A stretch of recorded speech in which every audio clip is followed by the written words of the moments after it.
I've fallen down a very specific rabbit hole where basically I have been reading reviews like it's an addiction. I've been reading reviews from people from other countries. Okay, so they don't live in the US, but they come here from all over the world. And I have been reading their reviews of having Doritos for the first time. And y'all, I think we did crack again because when they come over here, it's people from France being like, I had one, my friend offered me one, and then when I looked down, I don't know how much time had passed, but there were 6 bags on the ground. And this is my thing, like, maybe what we are doing with Doritos is bad, you know what I mean? Because when you read the back of a bag of Doritos and you look at the ingredients, they all are words longer than what should be in food. If you read the back of a bag of Doritos, it looks like the recipe for meth, right? It's just a lot of propylene glycol sounding stuff and everything. So no wonder they come from around the world. They come from Europe, Asia. They get addicted and everything. It's sad to watch. It really is, because then they're in the review, they're like, I just ate so many and I couldn't stop. And then if you're reading it as an American, you like, yeah. Like,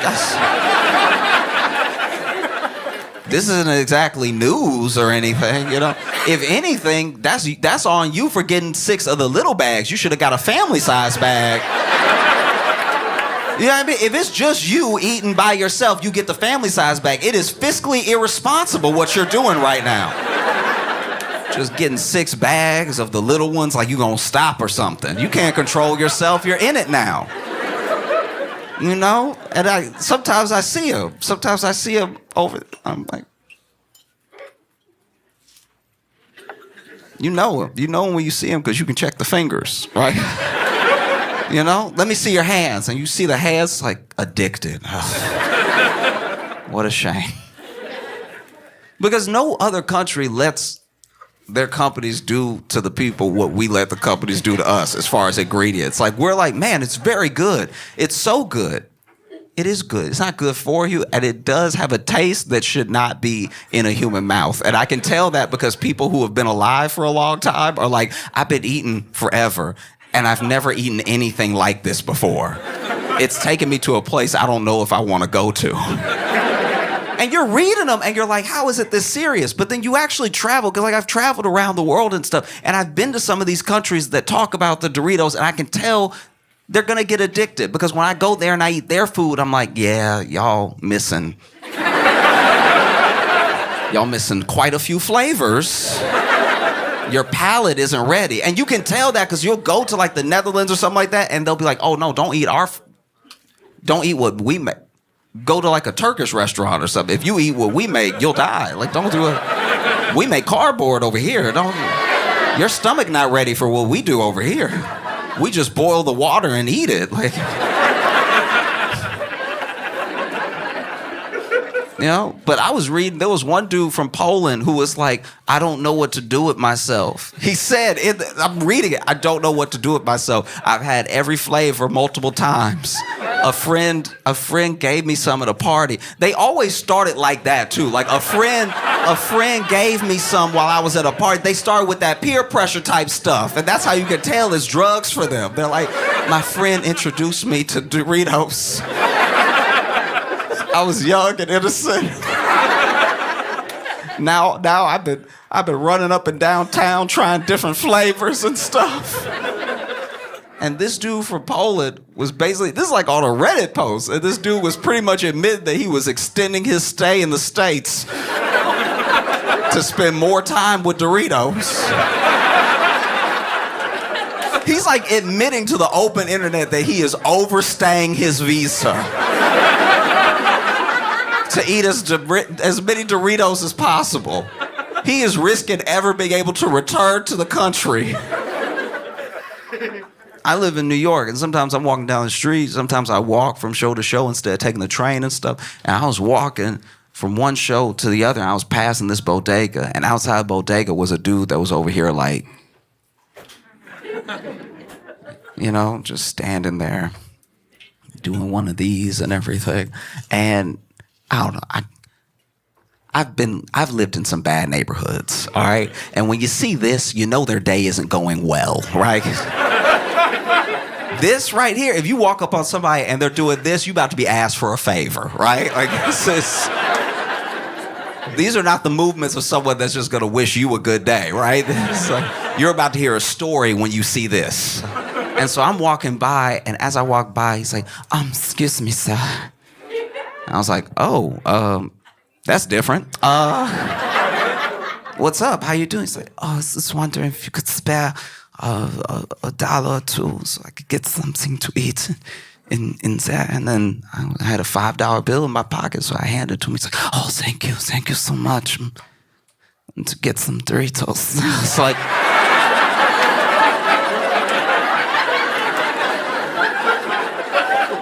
I'm an enabler.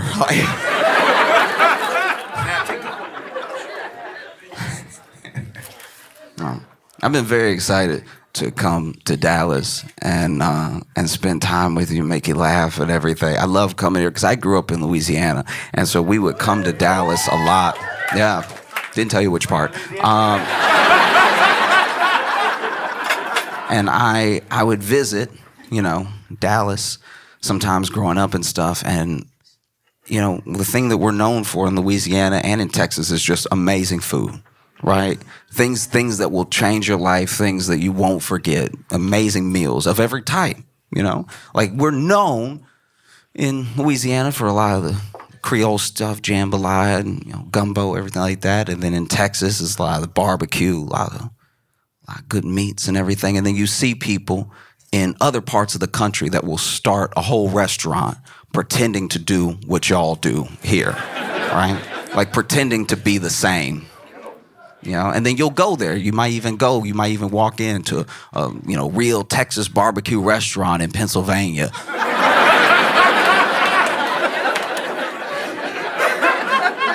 And you're nice, you're cordial, because you're good people. And you sit down and you have a couple bites, and then you're like, no. No. That was good. You tricked me. You got me to come in. That's good. I like what you did there. It's because you got the font right. You got the font on the... That's what got me. You got the print right on the awning. And, ooh, okay. Because this isn't Texas toast. This is fat bread. You did fat bread. You didn't do any... Oh, you won't get me again, but that's nice. That's nice. Got to give it to you. Wow. And that's the thing.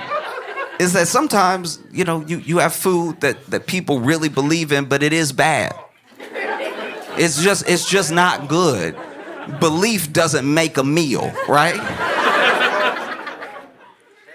And especially when I look online, it feels sometimes like we're lost, And I can tell that we're lost just because of what I see happening nonstop. Also online, because you have a forum, because people can comment, I see people say some of the most beautiful things and some of the most hateful things to each other that we know people wouldn't have the courage to say in person, right? Sometimes you're in person and maybe you want to tell someone how great you think they are, but you're worried about being embarrassed, so you keep it in or you just give them a thumbs up, whatever the thing is, right? But online, if you're never going to meet this person, you can really let them have it, one way or the other, good or bad, right? And so I've seen some really hateful comments that I know people wouldn't say if they were in person with the person, right? And when it comes to cooking TikToks, I think some of this hate doesn't go far enough. I think that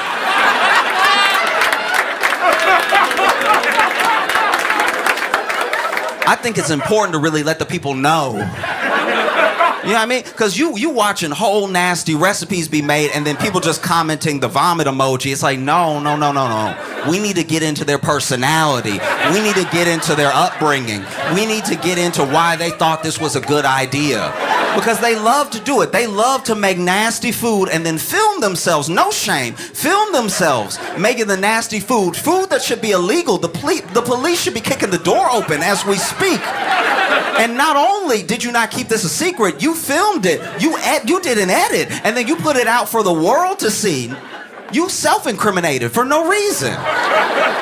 And all this nasty food is somehow world famous or it's Nana's. Stop putting bad food on your Nana. Don't do that. You know she didn't bring you up like that to be making this slop. You know that grandma is turning her grave right now knowing that you're putting stuff like that on her name. Because then the recipes don't make sense. They're like, you could use half a cup of sugar or salt, whichever. And it's like, that's a lunatic. That's an actual terrorist right there. That's wild that you're just telling people that. Why do you believe that? It's upsetting because then, back in the day, you know, this is what I'm told by my mom. This is what I was told by my grandma. You know, back in the day, if you had a recipe that was nasty, you couldn't just broadcast it to the world like that, the way the open internet has allowed us to. You had to poison people one at a time. You had to invite them over to your home. You had to say, come on, no, let me cook for you. And then you had to sit them down. And then they had to smell what was happening and decide to stay. It was a lot that went into feeding bad food to people back in the day. And then maybe if you got famous enough, you could have a cookbook. And then one of the cookbooks, maybe you falling off and nobody knows yet because they didn't make it themselves. But now, you see people, and the videos look good. Ingredients popping up on the screen, and then they pop off, and then they're chopped. And it's like, it's a beautiful thing to watch. But then you see them take a bite of it, and you can tell it's nasty because they only take one bite, and then the video ends. They don't serve it to anybody.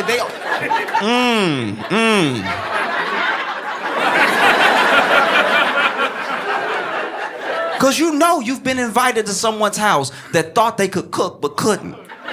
And then you took a bite. You're a good person. So you go ahead and you take a bite, and you know when you take that first bite, okay, I'm gonna have to get rid of this. I'm gonna have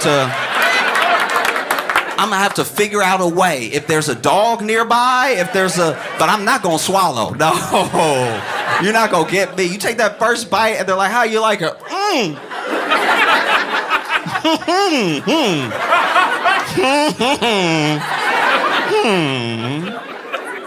Oh, you can tell you made something nasty if somebody take a bite and then can I be excused real quick? Where's your bathroom at? They just in that bathroom sweating, just like, what am I gonna do? It's a full plate. Oh, it's really horrible what people have done to each other. You know what I mean? It's just with a straight face, too.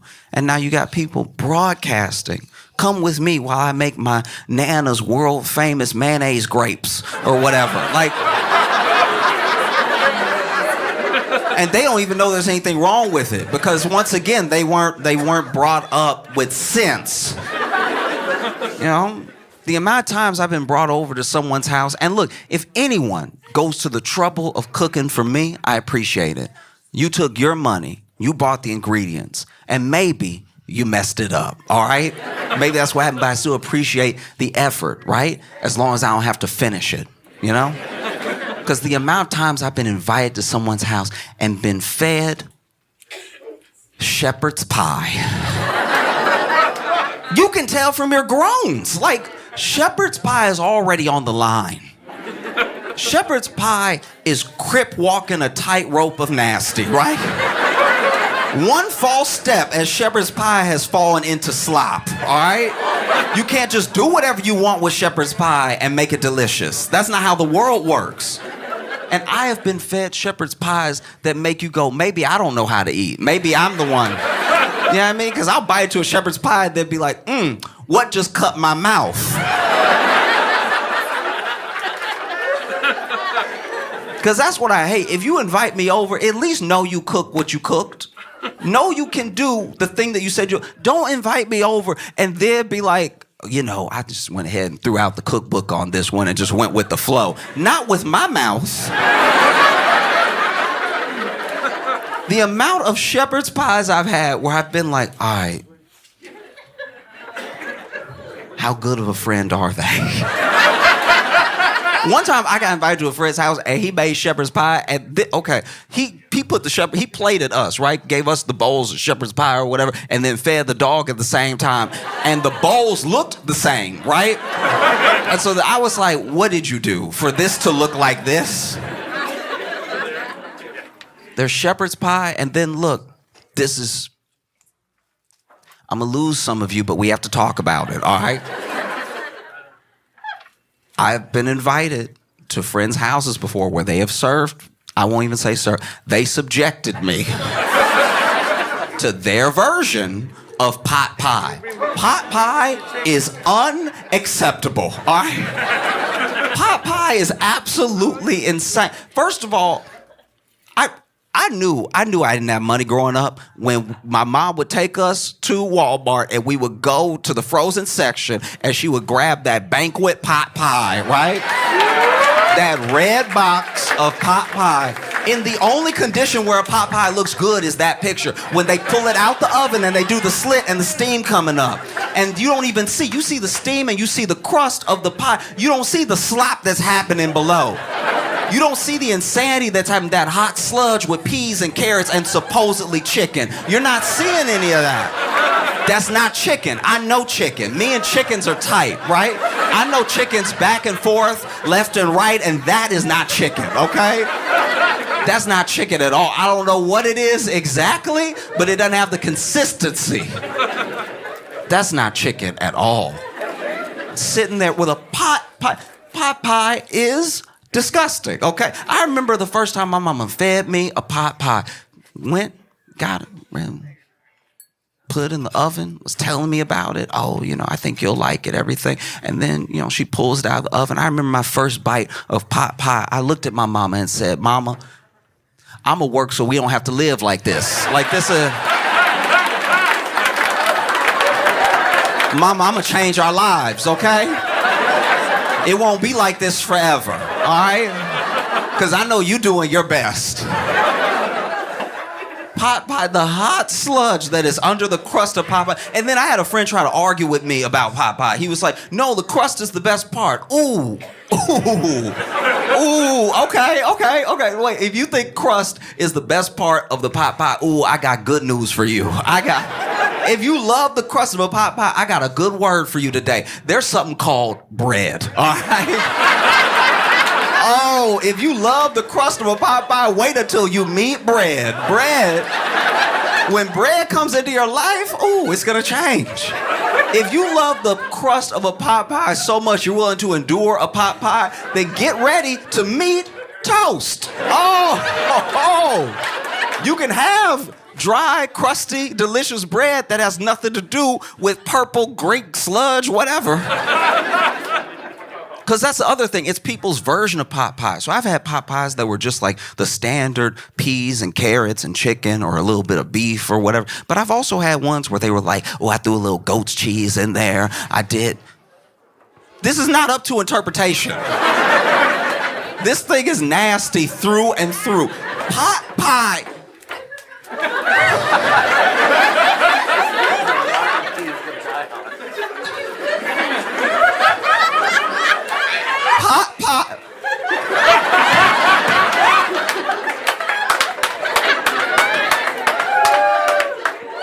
Pot pie is white slave food, all right?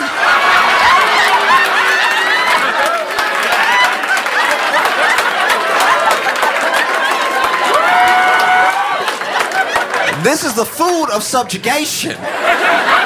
This is the food of fiefdom, all right? Pot pie makes sense if this is the 1600s. We don't have to do this. We are Americans. People fly from around the world and overstay their visas to eat our crack Doritos.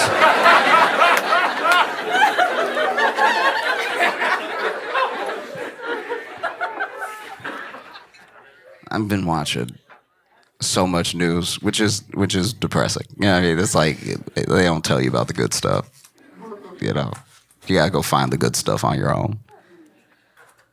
It does feel like, I'm not gonna speak for anybody here, but it feels like, for the most part, I think I feel the way a lot of people feel, which is a sort of disillusion with some of even the process of politics, because we've become accustomed, because we have more access to information than we've ever had, and because we at least see ourselves as more discerning than we've ever been, we feel like we can tell when someone is lying, right? And we've all known and accept that politicians lie. It's to the point now where we don't even really judge who we vote for off of who lied the most. We judge it off of like how many people accidentally told the truth. You know what I mean? Like you look down the ticket and you're like, he got caught in that hot mic. I like that. That was a good one. You know? And I get it. It sucks not just to be lied to, but to when you're lied to, you know, and when you figure it out, you see the manipulation that was at play. And if someone's trying to manipulate you, they don't respect you. They don't care about you. You know what I mean? Even when they say they're doing it for your own good, it's like some of the things, let me decide, right? So we don't like when our politicians lie to us, but I don't know if we really want them to tell the truth either. Imagine a local politician, or maybe your country's representative coming to you and just being like, no, it's bad. I don't think we can recover. This is beyond repair. Doesn't feel great because that sounds very true. I hope you're lying. Some people, offer up the truth even when they don't need to. You know what I mean? And sometimes that's a noble thing, and sometimes it's a very dumb thing. Sometimes it's just an odd thing. Like RFK told the truth this week about... I'll back up. In New York City, in Central Park, in 2014, there was a bear that was found in Central Park. They're not native.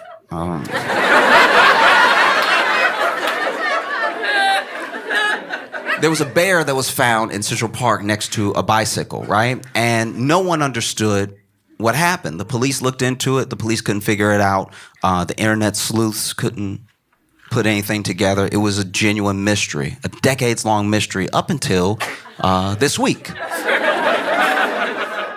when RFK Jr., for no reason, told the world, y'all, that was me. That was, I did do that one. So, RFK, as he tells the story, apparently him and his friends were going falconing. I don't know what falconing is. All I know is you took the word falcon and you made it a verb, right? I don't know if falconing means you hunt falcons or that you use falcons to hunt or you just talk to falcons. I don't know what y'all doing out there, but you put ing behind it, so I know it involves the falcons, right? And RFK Jr. was on his way to go falconing, and he's on his way, and then he stops in the road because the person in front of him stopped because the woman in the car in front of him had hit a bear and killed it, right? And so RFK gets out and sees that she's killed this bear, and he's like, I'll take it. Which is interesting, right? That's probably one of the last things I would have guessed you'd say when you see a dead bear. And so he takes it, he puts it in his car, and then he goes falconing with his friends, and they're having a good time.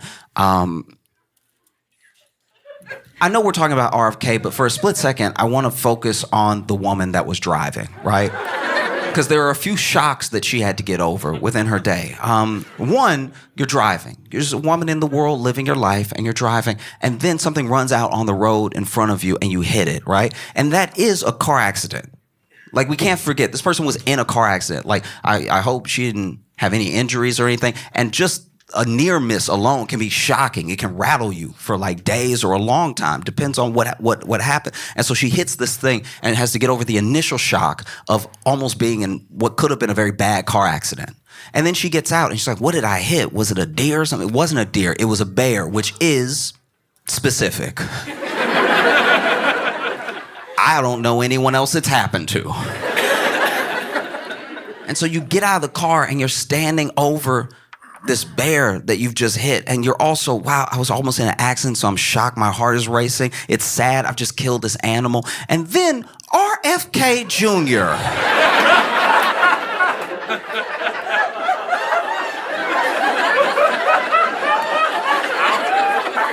walks up to the other side of your car and stands over the bear with you and goes, I'll take it. Like you were selling it at a yard sale. And so RFK Jr. went falconing with his friends, and they were falconing for a while, apparently. According to him, they were having a great time. So I don't know if the birds were extra talkative that day, or I don't know what was happening. But they were like, you a falcon, you a falcon, you a falcon. And then the falcons, I guess, were like, blah, blah, blah, like I don't know what noise they do. I don't know what they do. But, you know, he's over here falconing. And then they go to dinner, right? Where I'm sure they ate a different type of meat. And he's talking to his friends because the reason he took the bear was to skin it and eat the meat, which I didn't know was an option. I didn't know that bears were running around just big-ass chickens. I had no idea. And so, you know, he's talking to his friends and he's having a great time at dinner, and then he realizes, I actually have a flight. I can't keep this bear in my car. And apparently throughout the entire meal, when he's talking to his friends about the bear being in his car, no one went, what? That never happened. Didn't occur at all. And maybe that's just how they roll as friends. Maybe RFK had a bear in the back and his friend was like, I got 2 giraffes. Like, and you know what it's like when you get 2 giraffes in the back of your car and they get all knotted up and everything. You gotta take them home and then unwrap them like some headphone cords, you know? And so then RFK decides that, you know, he obviously can't keep the bear in his car, and he has a flight and everything, and I guess no one else wanted the bear. And so he went to Central Park, and as a joke, this was like a prank that he was doing, he left the bear with a bicycle that he also had to get rid of. I don't know how big his vehicle is. How big is your vehicle that you got a bear in there and you have a bicycle at the same time? So then he leaves the bear and the bicycle in Central Park and then goes and has his flight and goes wherever. And the next day, no one really got the joke. Like, no one really... The next day, everyone was mostly confused. They were like, so... did someone hit the bear with a bike?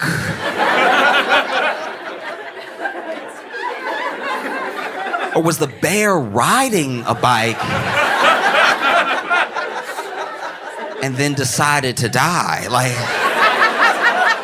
was the bear on a bike and then was like, this ain't for me? You know what I mean? And so no one knew, no one put it together, no one solved the mystery until now, because RFK Jr. came clean. Because he was the only one that knew. The other reason that no one solved it until now is that the woman who, let's go back to her for just a quick second. I think the woman that hit the bear and then gave it to RFK or let him take it and then went about her life, you know, she also didn't come forward, because I think the next day when she turned on the news and saw the bear in Central...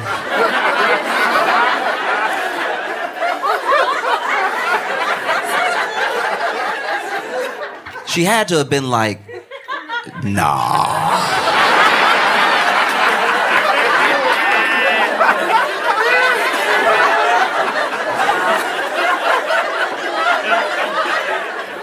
There's no way. I like to think that from her perspective, she hits the bear, RFK takes it, she goes about her life, but then the next day, she thinks that RFK thought that he needed to make it look like an accident. Like...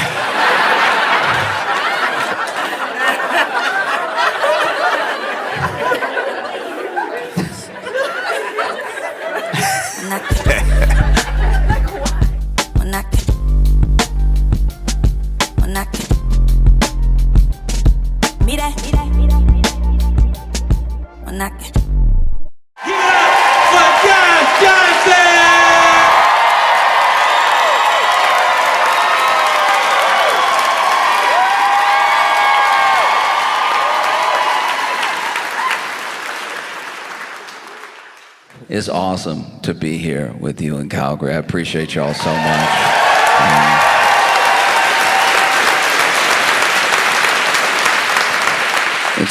It's really great to be here in Canada to get a break.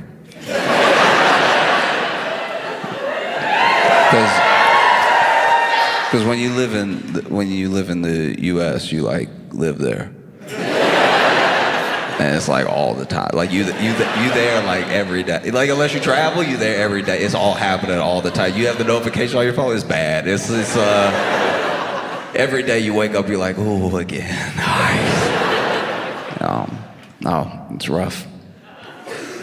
It's not the best time. It is not great right now. You know. And I'm impressed by you all because you all keep up with your news and our news. Like, you know what's going on here, you know what's going on, where we are and stuff. And yeah, I know that you're probably concerned because you read the news and it's close. But trust, we are more concerned because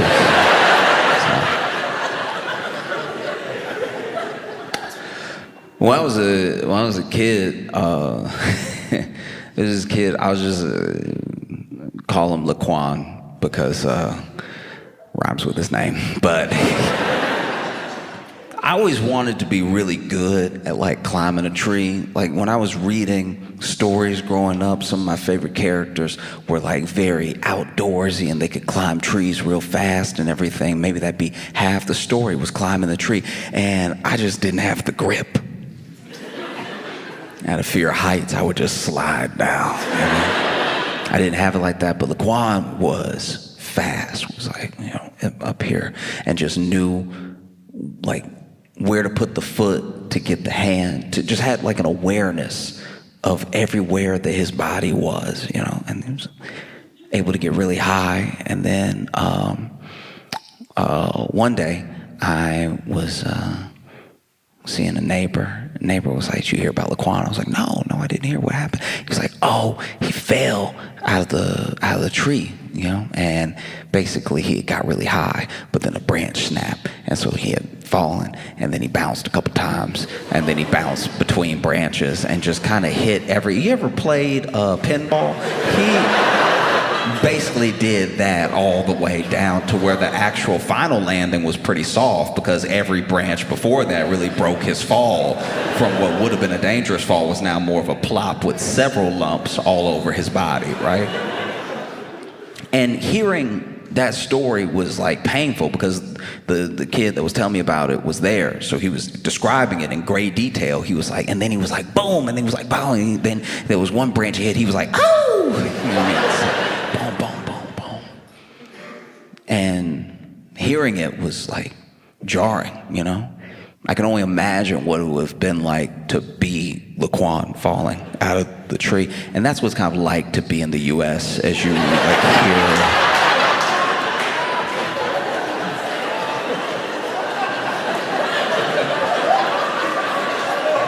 Boom, boom, ow! Boom, boom, boom.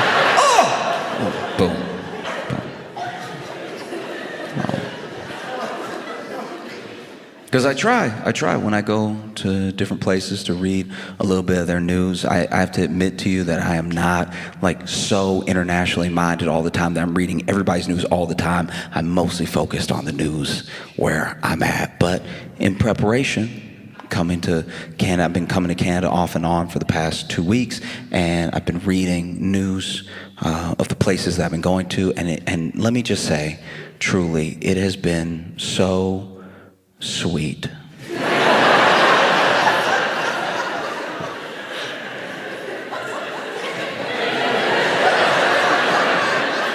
It has been fundamentally adorable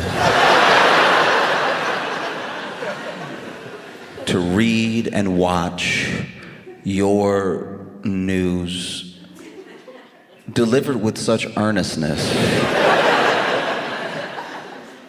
as if these are real emergencies.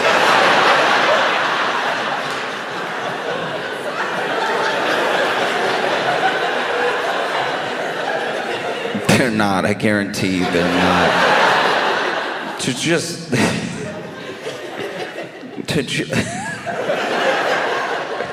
the way... Oh, okay. Even today, you know, I went to Montreal, I went to Ottawa, Calgary, and I was in Ottawa, and whew, just watching some local news, reading an article, and it was like a man was pulled over speeding.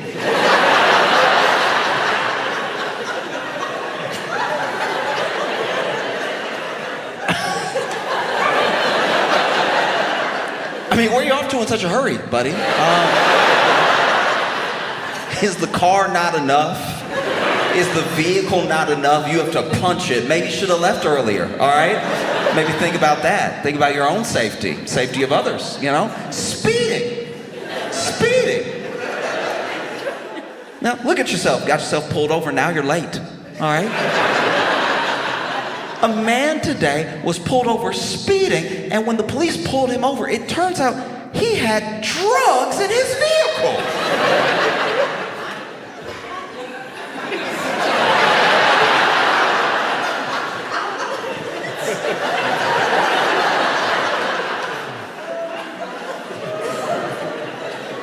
I just think about the parents, you know? I think about... Sure, he was 45, but where did this start? Oh, something must be going on at home, you know? You know, because marijuana is legal. He had drugs. He had narcotics. You see that news and you're like, oh, that's adorable. No. Meanwhile, you'll turn on the news, living in the States, and they'll just be, man in Kentucky found dead, just legs. We don't know where.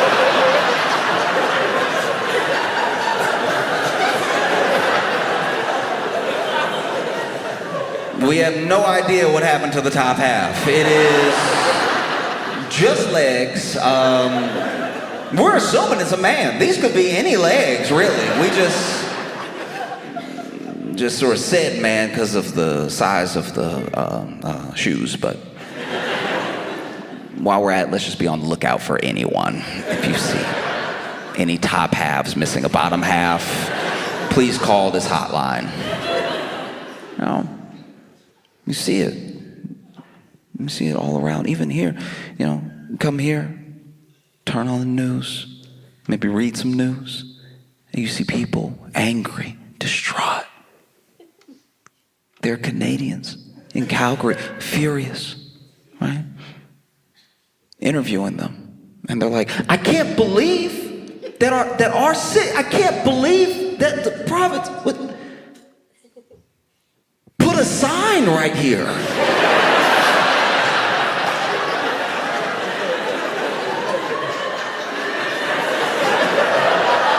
A sign right here, like a sign right here. I've parked here for years. What are they thinking? This is what happens when you lose connection to the people, all right?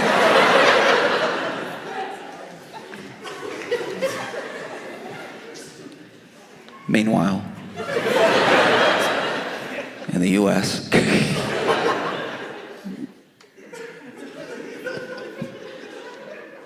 Trump has tried to defund Elmo.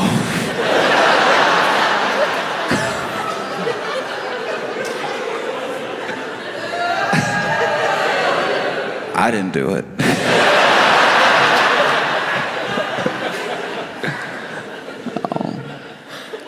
No, it's up for everybody. Bert, Ernie, Cookie Monster, anybody can get it. Nobody's safe. And so you see, when you come here and you get a break, you know, you see people like upset about something, but it's not like an umbrella of an issue. It's just their issue. You know what I mean? There's just something going on with them personally. That's refreshing. It really is. As small or as big as the personal problem is, it's nice, you know? It's nice to be able to talk to someone and get a sense of what's wrong with them. They're not having a good day. They're not happy, very angry or upset, but you're getting something from them that isn't this thing that it feels like no one can do anything about, you know? You know, like, met a man in Montreal, and we just casually started chatting, and he seemed like something was wrong, and I don't know what led me to do it, but I was just like, are you, like, how's your day going, you know? And he was like, she left. Meanwhile, in the U.S., if you ask someone how their day is going, depending on who you ask, depending on the state or city, you're gonna get a very different answer. But a lot of the people that I've asked, hey, how's your day going? Maybe I'm just at a store. They're ringing me up. I'm like, how's your day going today? And then they're like, oh, you didn't hear?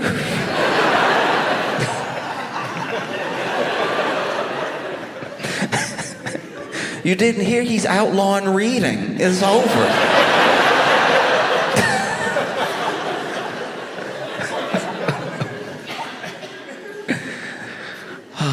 No, it's rough because then, you know, we have Trump wins. I know y'all saw. And then he's talking wild. He's like, Canada's gonna be the 51st state, right? I didn't say it.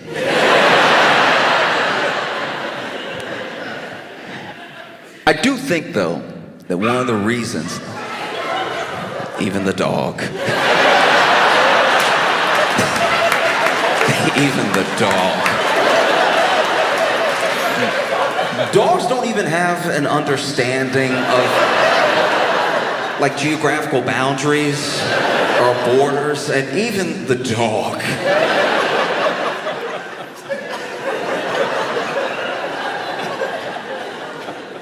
That's wow. Did y'all do that on purpose? I know you've been booing every time somebody says 51st state. Did you teach the dogs to also? I think one of the things that did happen with that is that he said it in a way that was so glib and was so dismissive of not just Canada's like autonomy, but also he didn't even try to woo you. And I think it's because it's a hard sell.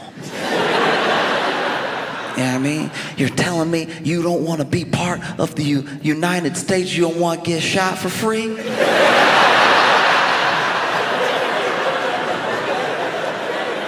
No, in the U.S., let me tell you something. In the U.S., the United States of America, you get shot for free. You only have to pay to take the bullet out. You don't want to have the health care you have now, but not, you don't want to. No, you don't want your 12-year-old to read at a 12-month-old level. Why? You know, I look around, I ask, why? You don't want to pay thousands and thousands and thousands of dollars to an insurance company that will act like they don't know you when you call to fulfill your claim. Come on. You know, you don't want to make the only food you can afford food that you kind of don't even question what meat it is after a while. All right. To each their own.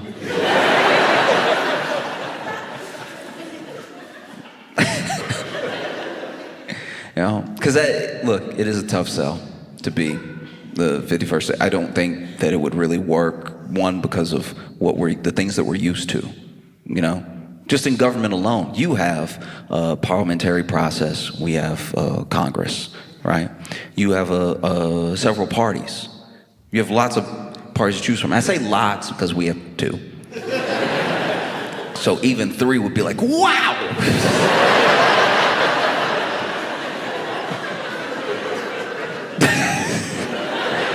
You know, like more and more of the U.S. when you travel, it just feels like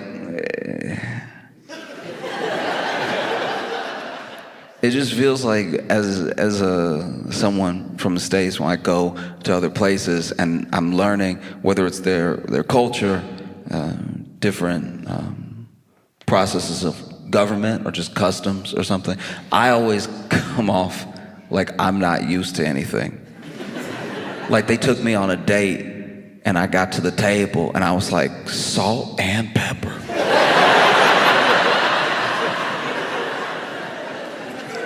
Because that's what I'm used to. That's the totality of the spice rack of American politics. You get your salt and you get your pepper. Meanwhile, y'all have paprika. You know. I'm not saying it's perfect, you know, you have these like 5 parties, only 3 are probably ever gonna win, but you get these like choices, these different pushes, you know. In the US, oof. We got Republicans, we got Democrats, and we got like Jill Stein.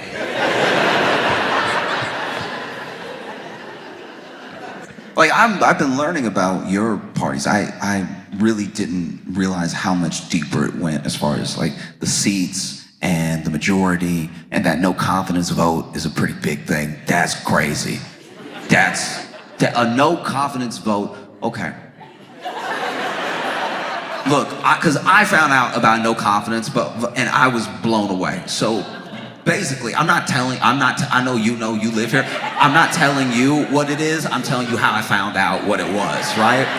Okay. So with the no confidence vote, which is basically, if I have it right, it's when you have your like leadership party in power, but everybody is like, they're bad. Like, this is horrible. I don't even know if they know what they're doing. And then you talk to them in interviews and they're like, look, we don't know, but we gonna figure it out. And so then you have no confidence in them. So then, you know, they get pushed to a no confidence vote. They get that no confidence vote. Then, you know, you have to rejig the government. Basically have to be like, all right, y'all are not it. Let's get somebody who is it, right? And that, as like someone from the States, that blows my mind. That you can just not have confidence.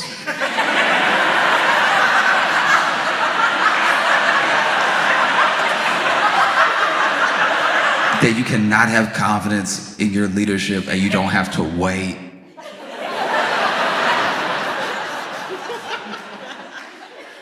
Because trust me, it's not just this election. There have been plenty of elections throughout my entire life where people voted, somebody won, and the confidence dwindled within about 6 weeks. And then we were like, oh, in 3 years and some change, you're gonna find out how we the people feel. I hope you're ready for that. No, I don't think you can get people who are a part of a system that has like a parliamentary process that has no confidence votes and then give them what we have in the US. I don't know if that would go well to be like, no, I know we voted for him, but that was a different time, and we didn't know that he was out of his mind. We didn't know that he was completely. When he was talking, when he was running, all the brains seemed like they were in the head. And so people were like, I like what he said. I think, yeah. And then he won, and then we realized that the brains were gone. And now we have no confidence, and we should do something about that presently, right? Before there's no food on the shelves. A lack of choice was how I knew I was broke. Yeah, I mean, when I was like out on my own for the first time, I had a choice between these 2 types of cereals I could afford. One was like a little corn pop thing. Whatever it was the only ingredient was high fructose corn syrup. And then there was this other cereal that was like, okay, positive it was for people. I'm 100% positive it was for people, but it was built like dog food, okay? It just had a very pellety look to it. It had when you poured it, it had the brrr of like pellet. Didn't help, it also went in a bowl, right? And that was what I did, back and forth, because I was broke. And I just had these two choices. I could just go from one to the other, and one got me real, like, jittery and excited, and I usually crashed by like 2 p.m. And then the other one definitely felt like I should be barking if I'm eating it. Then I got a little bit of money in my pocket. Ooh, I got spoiled for choice. Then I didn't even know what to do. I'd buy some cereal and I'd be like, it's good, but it's not the best. It's fine. Completely forgetting it could have just been these two. No, that's what it feels like. Look outside looking in, that you have like a whole parliamentary process. I'm not saying it's perfect. I'm sure you have your problems. I get that. You don't tell anybody, but I'm positive that you have your own problems. I get it. And I understand people's frustration. I know that there's been strikes in Canada. I know that there are people that are worried about housing. A lot of the same things that people are worried about in other countries. It's not as if I'm projecting some like absolute heaven and haven onto you. I know that it's a country full of people and people have problems. It's just we have more. There's a lot, I mean. It's a lot, and I don't think that it would work, because even with a prime minister versus a president, your prime minister still fits in that legislative branch. There's a lot of things reining your prime minister in, no matter who they are, and a president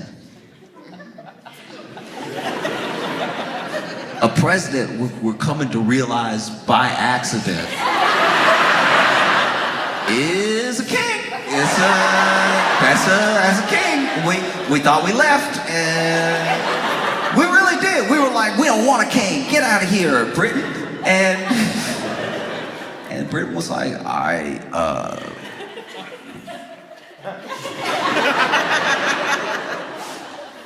give it a couple hundred years. You'll want one of us.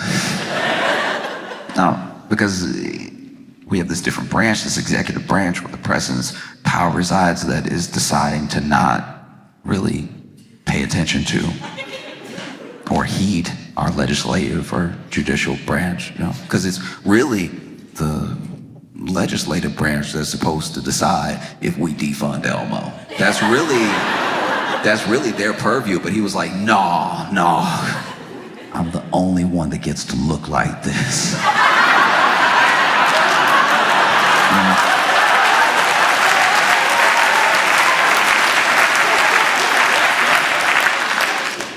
You most recently had a decision to make. You most recently had an election. And, I was here before the election, now I'm here after the election, and I was never gonna tell anybody what to do. I did, while I was in Montreal and Ottawa, tell people to just like look across the fence.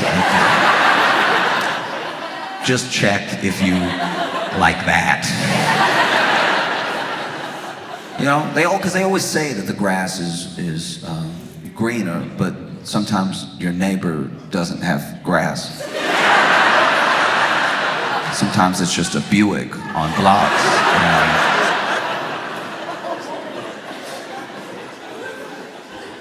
And that is tough. Because then our news would become your news. Because look, don't be wrong, like I said, I'm fully aware, and I also believe I'm open to the ideas that Canada has problems I'm not even aware of, right? Like there's a chance, I'm imagining, right? If you're in the right place at the right time for this bad thing to happen, if you go out into one of your beautiful parks and you where you're not supposed to be, you playing around, it's possible to get bit by a moose. Right? It's not all roses and bubbles over here. You can really get got over in Canada, right? you could get bit by a moose if you put yourself in that situation. If you really stay in those neighborhoods, you know what I mean? If you're really trying to live that lifestyle, you know? That's what comes with it.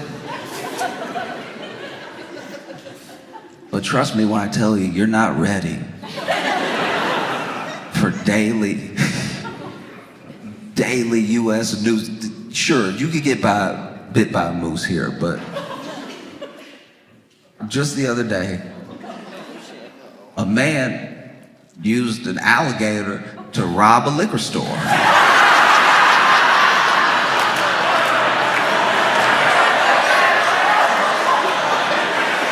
Which is one of the more effective robberies you can engage in, right? You know, because you walk in to a liquor store, I'm assuming to buy some alcohol, make a night of it, you know? And then there are people in the US that are desperate.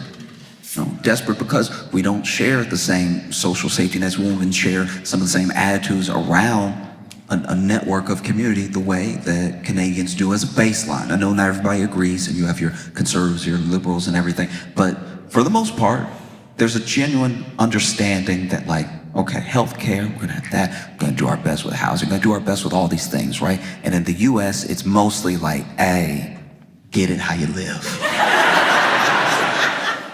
And sometimes getting it how you live includes robbing a liquor store, going to where you know there will be cash, going there with an alligator that might be a pet. I have no idea.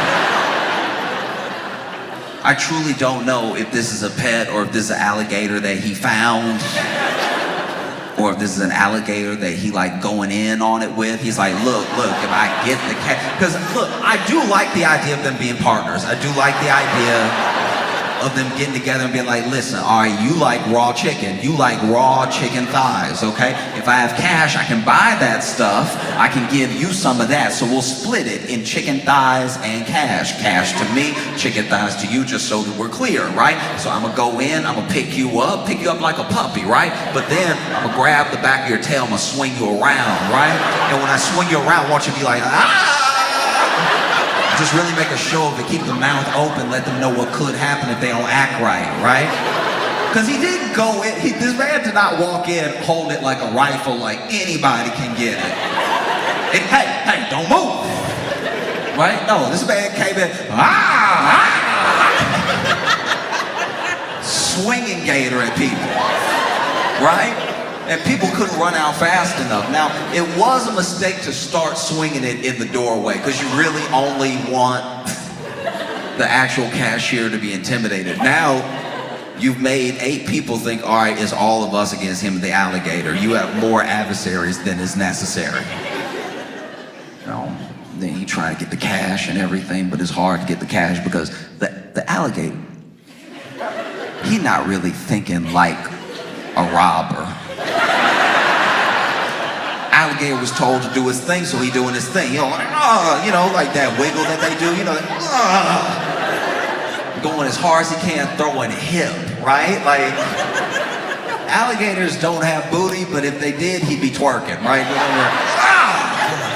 Snapping and everything, which does make it hard to get the cash, right? Because now this cashier trying to put it all in his hand. This dude didn't have a bag. So now he just got to stuff cash in his pocket while holding on to the tail of the alligator. And the alligator, you know, I don't know, I don't speak alligator, but I'm assuming the alligator is like, is this part of it? Because after a while, the alligator is being more difficult than helpful, right? Stuffing, then he runs out, you know, they call the cops and everything. And look, I can't imagine what it's like to be a cop that gets the call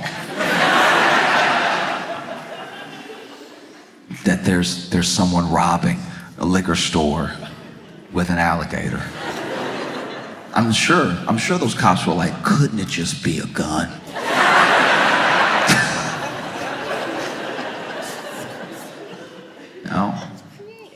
No, you're not ready for news like that. You know, because I'm sure, look, there's property crimes, there's violent crimes everywhere in the world. You know, you have your crime. But it seems like, from what I've been reading about your crime, that it does, and I don't mean this in like an insensitive way, but it does seem like most of your crime kind of like makes sense. Like you get to the bottom of it, and it's like, oh, he wanted what he had, and so he stole it from him, right? The US has a lot of weird crime because a lot of our resources have been shut down, right? So some of the crime is not necessarily just to do the crime, it's just people doing what they think is necessary in their head that happens to be a crime. Like, a good example was, there was a man who called the police because he broke into this restaurant, right?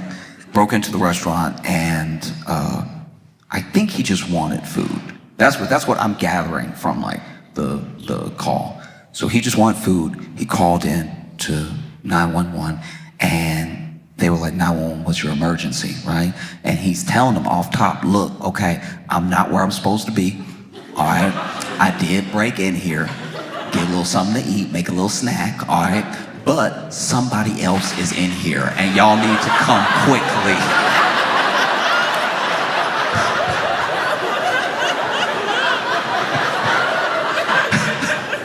Like, I'm all for a little burglary, but somebody in here being weird, like y'all need to come for real. Oh, I'm scared. Oh, please come arrest me. Because this is my thing as well, is that Canada would only become the 51st state by legislation or by force. It's not gonna happen by legislation because even if the more conservative counterparts of your government really wanted it, the people have made clear that they don't want it, right? And so then there would be steps taken, there'd be no confidence, there'd be all these things to stop that thing from happening. And the one thing that I don't think people are counting on is even if there was an attempt to do it by force, people think that Canadians don't fight.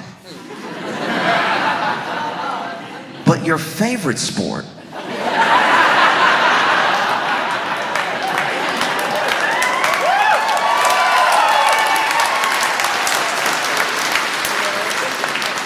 your favorite sport in the world, you have access to all the sports.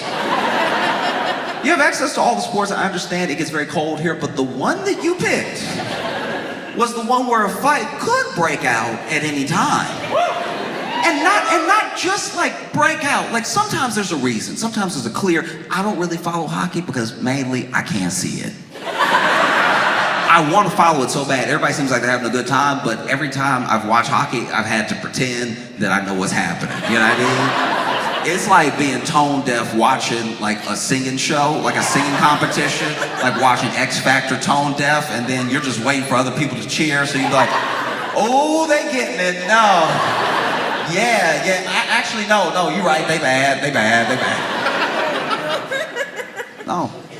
Anytime I've watched hockey, I've just seen the people's heads move. I've tried to move my head where their head move, and I try to look at where I think they're looking at and everything. And then you hear the clicking and the clacking of the sticks and stuff. And sometimes it will click clack extra, so I'm like, oh, the puck must be over there, but it's not. It's not at all. It's actually over here. I don't know what they're doing over there. And then somebody will be rammed into a wall, a clear wall so you can see. I've never seen, only in hockey and adult films have I seen somebody pressed up against glass like this. The way they... Wow. That, I remember the first time I saw it, I was like, ooh, y'all don't think he gonna come through? No, and then you have the fights. And the fights are very interesting to me. Truly, because it's like, there's a strange energy to the fights. No, you never really know when they're gonna pop off, and sometimes there's a backstory. Sometimes it's like, oh, look, 3 games ago,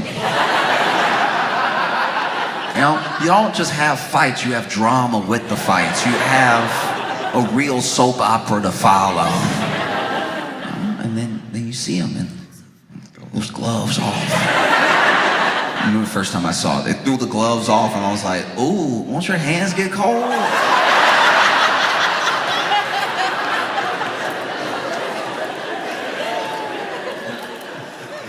And then they go swinging each other. And then what I really love is they grab the jersey for leverage.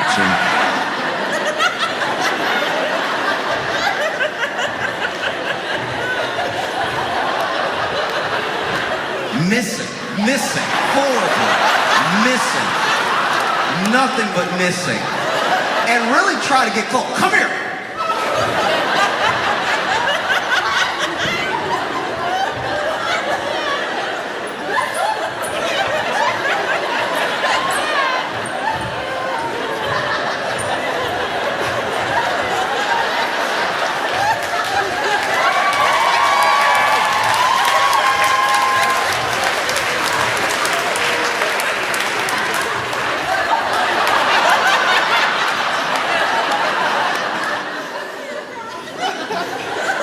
Missing.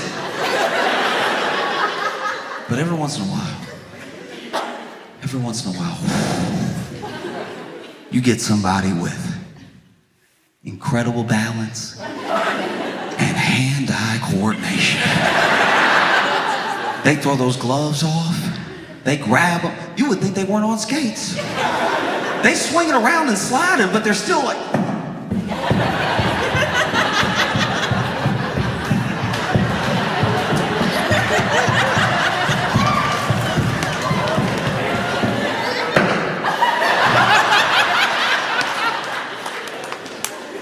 incredible.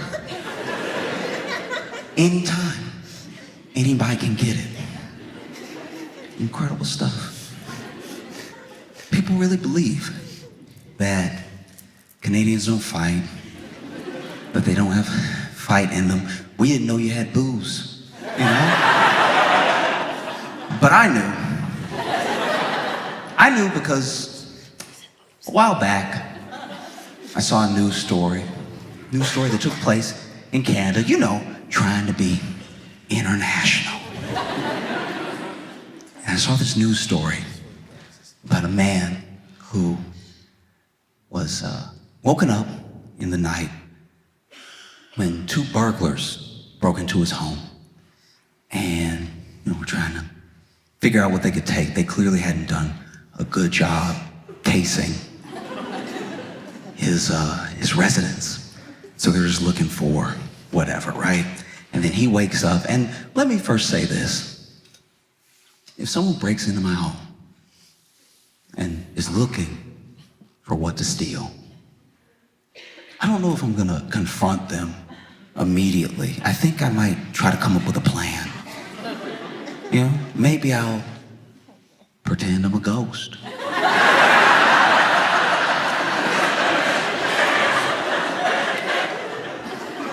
They break in, I go to the closet that's closest to a vent. I'm like, ooh, spirits live here, ooh, y'all better stop, ooh, you're gonna have to return it or something, like, ooh, you're gonna be haunted, ooh, you don't wanna be haunted, I don't care how big you are, you can't fight haunted. Everything in here cursed. You don't want those problems. You know? Maybe that doesn't work. Maybe they're not afraid of ghosts. Maybe they don't believe in ghosts. Maybe they know it's me. Plan B. I'm gonna act like a bigger man. They haven't seen me yet. No? Lean around the corner. Hey! Hey, don't make me put my killing shoes on. Yeah, you lucky I don't have my shoes on right, because if I put my shoes, ooh, everybody dying in here.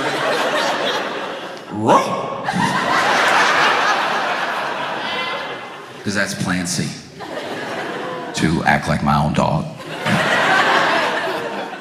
You know?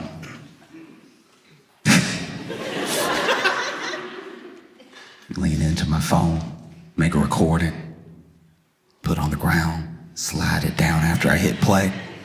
That way they think it's behind them.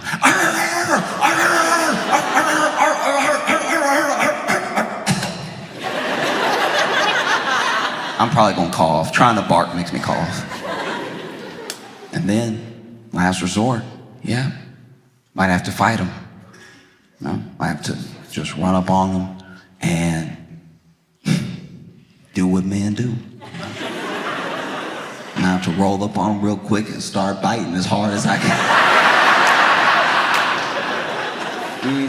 Yeah, please believe you gonna wish it was a dog when I get done, all right? I brushed and I flossed tonight, so get ready.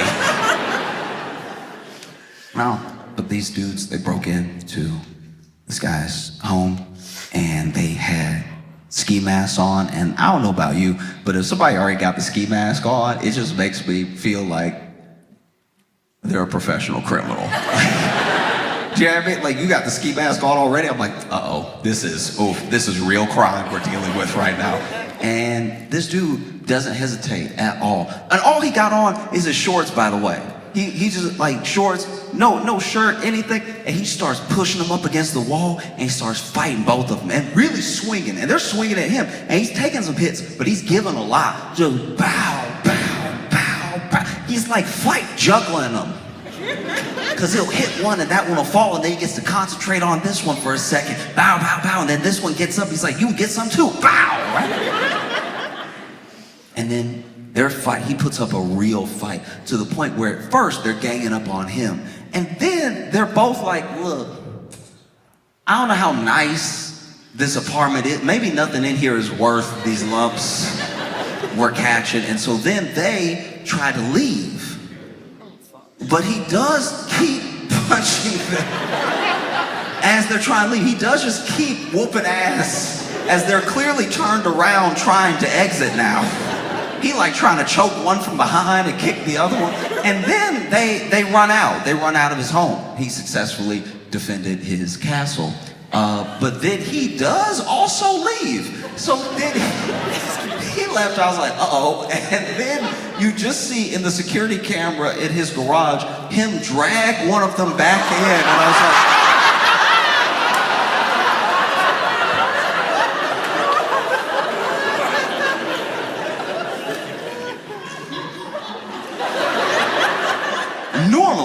Normally, in the U.S., there's a sentiment around this sort of thing. Like, there's warnings. It's like, you know, there's yard signs. Don't come unless you're armed. Blah blah blah. Like, there's a very frenzied passion. There's a fever dream in the U.S. of legally being able to kill someone that comes into your home.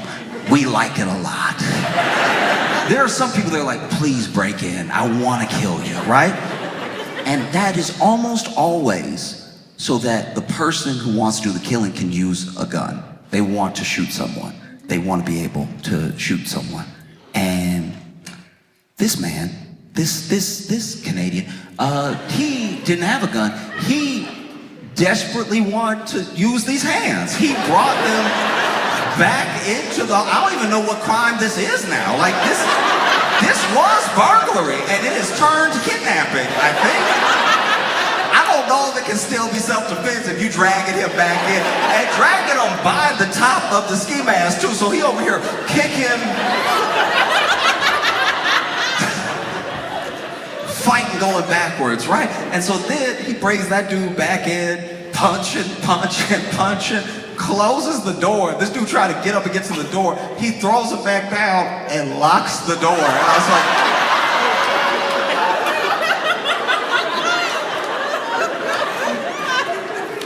y'all done accidentally broke into the devil's house. That's crazy.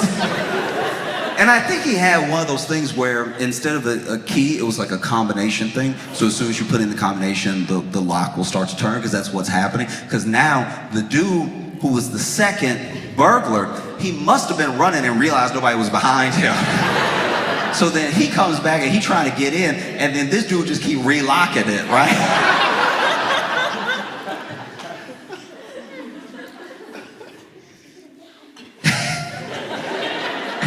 So then finally, you know, this dude just manages to get the ski mask off the guy, so now you see his face. Now his face is on the camera and everything. But then, I don't know how well this burglar could fight. It didn't seem like well at all. But he does finally like create like a little butterfly situation with his legs, which destabilizes the homeowner. So that guy falls to the ground. Then he goes for his own takedown on the burglar, but the burglar swings down, sits, and just has him in like a headlock, but not a headlock that's like effective. It looks like a headlock just so he can catch a break.